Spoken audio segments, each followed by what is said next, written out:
حروف مدہ ہیں 3. ٹھیک ہے, لکھا ہوا تختی نمبر 8 حروف مدہ.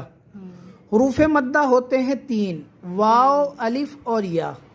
ٹھیک ہے, اور اگر اس میں تختی میں دیکھیں تو پہلے آتا ہے الف, پھر آتا ہے واو, پھر آتا ہے یا. یہ 3 حروف مدہ ہیں, سب کے ساتھ آتے ہیں. تا کے ساتھ بھی الف ہے, واو ہے, یا ہے, اور سا کے ساتھ بھی الف ہے, واو ہے, یا ہے.